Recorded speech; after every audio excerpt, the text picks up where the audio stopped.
O silêncio daquela casa não era comum. Não era o silêncio de um lugar vazio, de descanso. Era um silêncio de vigilância. Desde o primeiro dia em que se mudou, ele sentia que algo estava errado.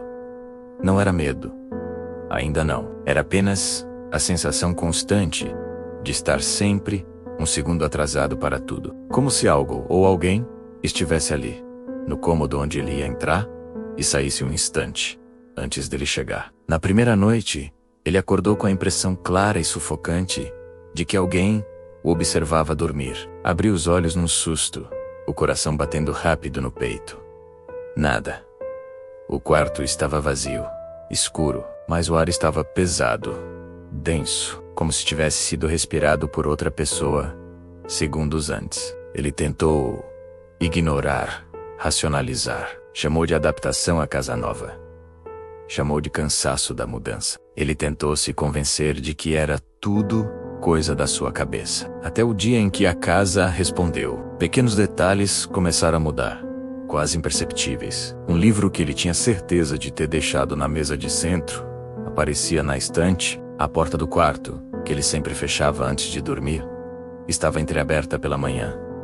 E o espelho do corredor. Esse era o mais estranho. Estava sempre embaçado, mesmo sem vapor no ar, como se alguém tivesse acabado de soprar nele. Uma noite, voltando da cozinha, ele passou pelo espelho e percebeu algo que fez seu sangue gelar. O seu reflexo demorou para aparecer. Um atraso mínimo, uma fração de segundo, mas foi real. Ele parou, deu um passo para trás, encarando o próprio rosto no vidro. Olhou fixamente, confuso.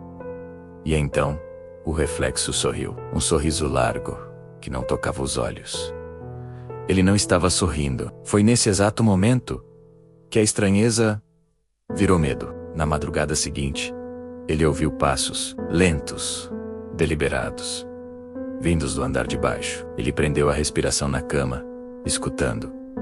Quando ele se mexia, os passos paravam. Quando ele ficava imóvel, eles recomeçavam. Era como se a coisa estivesse aprendendo seus movimentos, imitando seu ritmo. A casa estava escutando. O espelho do corredor se tornou um problema. Ele começou a evitá-lo, a passar de costas, a desviar o olhar. Sempre que passava por ali, sentia uma presença logo atrás de seu ombro. Uma sensação de proximidade gelada. Mas quando se virava, rápido como um raio, não havia nada.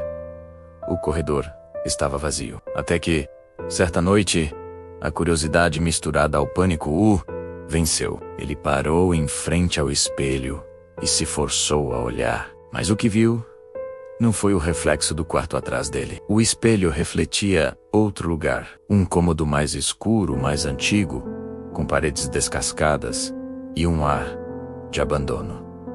E no meio desse reflexo sombrio, havia alguém parado, de costas para ele. O coração dele parecia que ia sair pela boca. A figura levantou a cabeça lentamente, como se sentisse o seu olhar. E então, uma voz sussurrou, vinda do próprio vidro, mesmo sem uma boca para falar.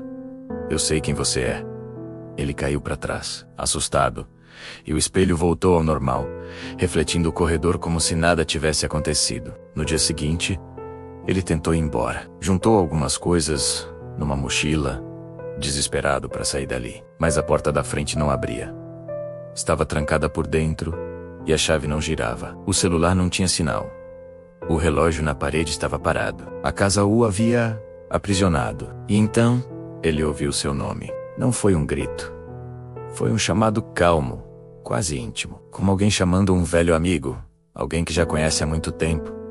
A voz vinha do espelho. Ela não gritava mais, apenas conversava com ele. E dizia coisas que ninguém deveria saber. Erros que ele cometeu no passado. Decisões ruins que ele tentou enterrar na memória.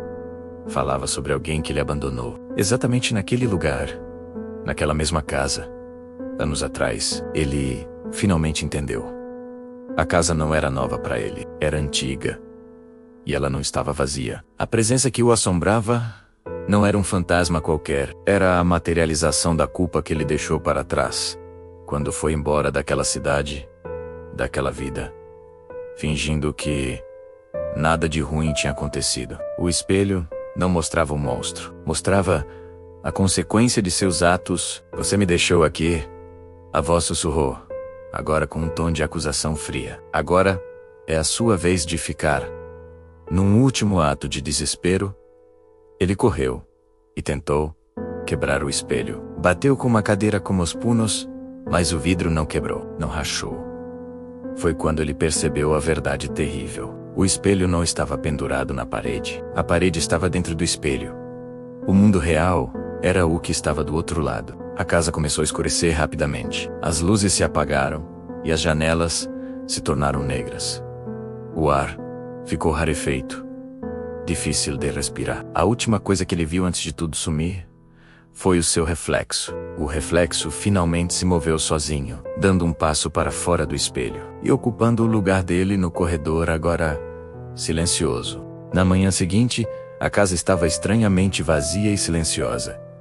Mas quem passasse pelo corredor sentia algo estranho, uma sensação gelada, como se alguém do outro lado daquele espelho estivesse observando cada movimento e soubesse exatamente o seu nome. Você pode fugir de lugares, mas não foge do que deixou para trás.